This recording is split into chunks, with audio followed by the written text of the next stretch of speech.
Super Typhoon Sinlaku, the most powerful storm of the 2026 Pacific typhoon season to date, made a direct and agonizingly slow passage over the CNMI. With sustained winds of 150 miles per hour, 241 kilometers per hour, and gusts peaking at 184 miles per hour, 296 kilometers per hour, the storm's intensity was matched only by its lethargic forward motion. Moving at a mere 3 miles per hour, Sinlaku subjected the residents of Saipan and Tinian to over 12 hours of relentless eye wall conditions, leading to damage levels not seen since the historic Super Typhoon U2 in 2018. As the center of the CNMI government and commerce, Saipan bore the brunt of the storm's northern eye wall. Structural damage. Early aerial assessments indicate that hundreds of homes, particularly those constructed with wooden frames or corrugated metal roofing, have been completely leveled or unroofed. Even concrete structures suffered failures in doors and windows due to extreme pressure changes and flying debris. The Commonwealth Utilities Corporation, CUC, reports a 100% blackout across Saipan. Hundreds of power poles have been snapped like matchsticks or uprooted by saturated soil. Critical transmission lines connecting the northern and southern power plants have been severed. With rainfall totals exceeding 15 inches in some areas, Saipan's interior villages faced severe flash flooding. Landslides have blocked key arterial roads, including sections of Beach Road and the Cross Island Road, isolating several villages from emergency services. Tinian, located just south of Saipan, was positioned in the most dangerous quadrant of the storm. For several hours during the peak of the storm, all communication with Tinian was lost. Preliminary reports now suggest that the island's telecommunications infrastructure has been severely compromised. The island's lush landscape has been browned, a phenomenon where extreme winds strip all foliage from trees. Local farms, a cornerstone of Tinian's economy, have lost 100% of their standing crops. The Tinian International Airport sustained damage to its navigational equipment and hangars. Debris in the harbor has currently made it unsafe for large vessels, complicating the arrival of sea-based relief supplies. The most terrifying aspect of Sinlaku was the sea state. The National Weather Service recorded wave heights of 45 feet just offshore. Storm surge, coastal inundation, pushed seawater several hundred yards inland in Garapan and San Antonio. The coral reefs surrounding the islands, which act as natural barriers, faced immense physical stress, and large amounts of coastal sand have been displaced, threatening the tourism-dependent beaches. Thousands of residents remain in government-run shelters. While these buildings held up well, they are currently operating on limited generator power and face shortages of fresh water. The Federal Emergency Management Agency, FEMA, has begun staging supplies in Guam to be moved to Saipan and Tinian as soon as the airports are cleared for military cargo planes, C-17S. Recovery is expected to take months, if not years. The primary focus for the next 72 hours remains search and rescue, and the restoration of a backbone power and water system for hospitals and emergency centers. Super Typhoon Sinlaku has left an indelible mark on the Northern Mariana Islands. While the resilience of the Chamorro and Carolinian people is legendary, the scale of this disaster will require a massive international and federal response. Meanwhile, as of April 15, 2026, the U.S. territory of Guam is beginning to assess the damage after being lashed for over 48 hours by the powerful outer bands of Super Typhoon Sinlaku. While the island was spared a direct hit from the storm's catastrophic eye, which made a devastating landfall on the neighboring islands of Saipan and Tinian, Guam residents experienced a near miss that brought life on the island to a virtual standstill. Super Typhoon Sinlaku, the most intense tropical cyclone recorded globally in 2026 so far, reached its peak intensity with sustained winds of 185 miles per hour, 297 kilometers per hour, on Monday, April 13th. Closest point of approach, CPA. The storm made its closest approach to Guam at approximately 1 p.m. on Tuesday, April 14th. Although Guam remained roughly 20 miles outside the range of the most destructive typhoon-force winds, the island was hammered by severe tropical storm force winds. Sustained winds were recorded between 50 to 60 miles per hour, with peak gusts reaching as high as 85 to 88 miles per hour throughout Tuesday night. Sinlaku's lethargic forward motion of only 3 to 5 miles per hour meant that Guam was subjected to dangerous conditions for an extended period, with damaging winds persisting through Wednesday afternoon. Despite avoiding the eye, the relentless wind and rain caused widespread disruption across the island's villages.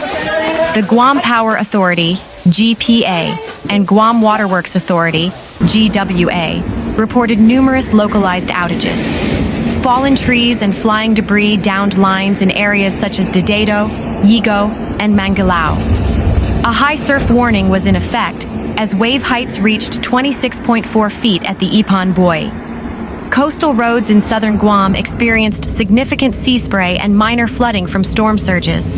Reports from Tumon and Hagatna showed damage to awnings, signs, and vegetation. Many residents noted that while the damage was not as severe as Typhoon Mawar in 2023, the prolonged duration of the winds caused significant wear and tear on temporary structures. Governor Lou Leon Guerrero placed the island in condition of readiness, COR, one early in the week, requiring all residents to remain indoors. Hundreds of residents sought refuge in public schools designated as emergency shelters. Joint Region Marianas, JRM, set Tropical Cyclone Condition of Readiness, TCCOR, 1, suspending all non-essential operations at Andersen Air Force Base and Naval Base Guam to protect assets and personnel. Organizations like World Central Kitchen, WCK, and Team Rubicon mobilized teams on the ground even before the storm passed to coordinate food and water distribution for the most vulnerable communities. The Guam Environmental Protection Agency, GEPA, issued stern warnings regarding illegal dumping during the cleanup phase. Debris left in storm drains has historically caused severe flash flooding in areas like Barrigada and Tinian. Furthermore, a flash flood watch remains active as Sinlaku continues to dump heavy rain while moving slowly toward the northwest. As of Wednesday morning, Guam remains in COR1 as officials conduct windshield assessments to ensure roads are clear of downed power lines before allowing the public to return to normal activities. While the physical scars on Guam may be less severe than those on Saipan, the psychological impact of another major typhoon within 3 years of Mawar is evident. We were more prepared this time, noted National Weather Service meteorologist Landon Aidlet. But Sinlaku reminds us that we are at the mercy of the Pacific's rapid intensification cycles. Guam was pounded by damaging winds and heavy rain from Super Typhoon Sinlaku on Tuesday, nearly 3 years after the island also got a pummeling from Typhoon Mawar. While Guam was spared the worst of Sinlaku's impacts, Saipan and Tinian were expected to bear the brunt. The government of Guam and residents have yet to get a full sense of Sinlaku's impact, but no deaths were reported, at least as of early Tuesday night. People faced numerous power and water outages, internet issues, water outages, and fallen trees. Sinlaku's closest point of approach to Guam happened at about 1 p.m. Tuesday, but a major slowdown of the storm dragged peak winds into Tuesday night. National Weather Service warning meteorologist Landon Aidlet said peak conditions for Guam saw sustained winds of 50 to 60 miles per hour and gusts as high as 85 miles per hour. At that point, Guam was about 20 miles out of range of stronger typhoon force winds, which extended out 80 miles from the eye of the 155 mile per hour Sinlaku. Residents felt they're more prepared now than they were when Mawar hit in 2023, which at the time was the strongest to barrel through Guam in more than 20 years. Ahead of time, hundreds of children and adults sought refuge from the typhoon at public schools designated as emergency shelters. Sinlaku peaked at about 185 miles per hour, maximum sustained winds on Monday. From a monster Category 5 typhoon, it weakened to a still powerful Category 4 system as it made its way through the Marianas. Super Typhoon Sinlaku is the strongest cyclone of 2026 so far. Weather experts said Sinlaku rapidly intensified, changing from a tropical storm to a super typhoon in under 48 hours. Damage to Saipan and Tinian was anticipated to be catastrophic, with NWS warning that persons struck by wind-blown debris would be injured or killed. Nearly all metal roof homes would be destroyed, and electricity and water would be unavailable for days or weeks. Sinlaku slowed to a crawl of just 3 miles per hour as its 155-mile-per-hour eye inched towards Saipan and Tinian at 6 p.m. Tuesday. That was a third of its speed earlier in the day, potentially dragging out damaging winds over the island in a situation NWS called life-threatening.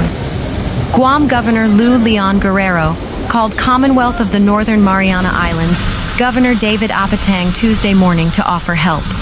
Her extension of aid came even as the Guam governor talked with Federal Emergency Management Agency officials about storm relief locally. Joint Task Force Micronesia Commander Rear Admiral Joshua Lasky offered to assist the CNMI with disaster relief as early as Monday. For Guam, wind speeds were expected to top out at between 50 and 60 miles per hour, with gusts up to 85 miles per hour through Tuesday evening. Those were only tropical storm force winds, but damage was enough to down Guam Power Authority transmission lines around the island Tuesday and sever the island-wide power system between the north and south. Power outages were seen across much of southern Guam, Sinajana, Agana Heights, Chilan Pago Ordo, and Yigo, while water outages affected Dededo and Barrigada as of Tuesday morning. The Guam Waterworks Authority had to switch a majority of its water wells to generator power. Fluctuations took several wells offline, causing outages, and turbidity in the Ugum River shut down water production for much of the south. Utility crews continued working through storm conditions into the afternoon. With heavy rains falling down on Guam, flooding in coastal areas was expected, along with flash floods inland and around streams. Residents told the Pacific Daily News they were coping by praying, watching Netflix, and keeping up with weather updates through social media. Locals weren't the only ones coping with the storm either. At least 1,500 visitors to the island were stranded due to the storm, as flights in and out of Guam were canceled, Adelup spokesperson John Ryan said. Ryan said that figure was based on a sampling of a handful of larger hotels, and likely many more visitors were riding out the storm. Guam Visitors Bureau spokesperson Lisa Bordallo said GVB was tallying up the number of stranded visitors as of Tuesday afternoon. The Tourism Bureau coordinated with local first responders to put out storm guidance for those stuck in their hotel rooms and to distribute phone numbers for various foreign consulates. NWS forecasters had Sinlaku's damaging winds persisting through midday Wednesday, though wind speed and rains would ease. Up north, Saipan, Tinian, and even Rota, Agrihan, Pagan, and Alamagan were expected to see heavy weather for long. It's going to be a very long night, NWS Landon Aidlet said just before Tuesday evening. Many of you up there in the CNM, I probably have a sleepless night, as it's going to be very loud, a lot of action going on, and unfortunately, a lot of damage. As the clock struck noon on Wednesday, April 15th, 2026, the island of Rota, Luda, remains in the violent grip of Super Typhoon Sinlaku.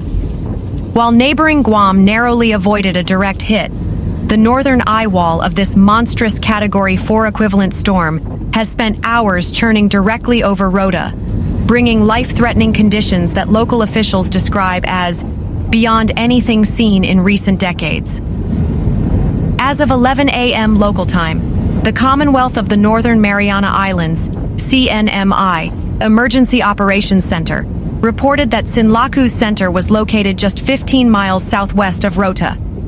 With maximum sustained winds of 150 miles per hour and gusts exceeding 180 miles per hour, the island is experiencing catastrophic wind damage. What makes Sinlaku particularly dangerous for Rota is its sluggish forward motion.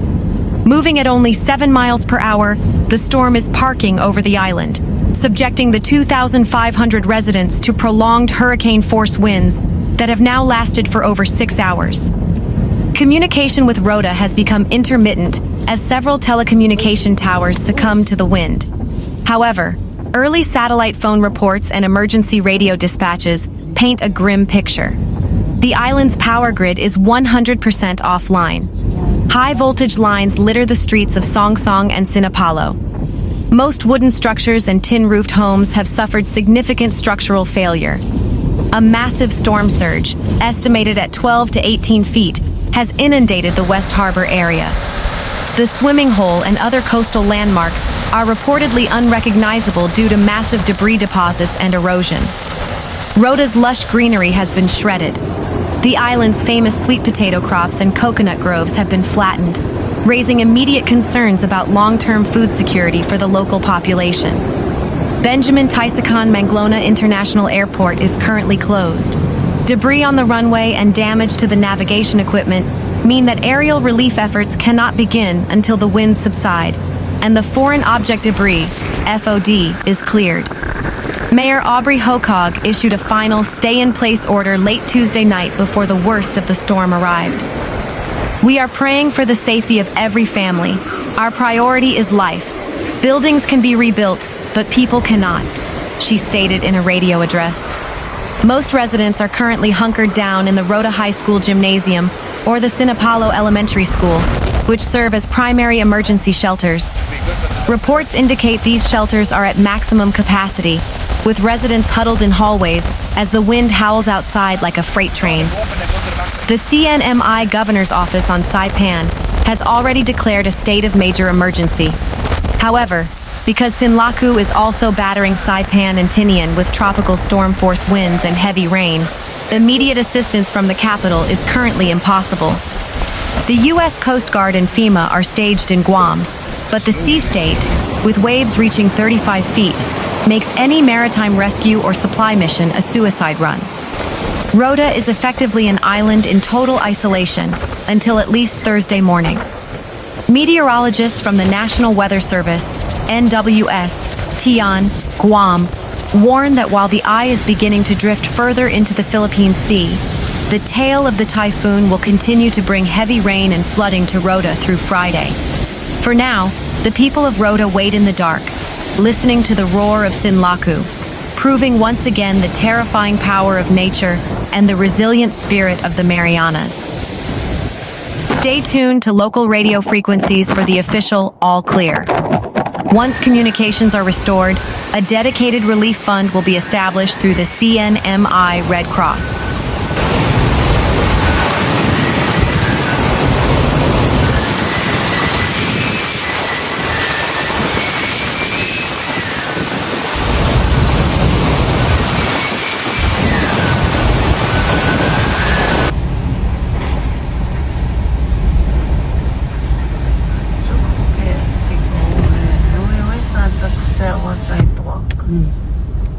Iya.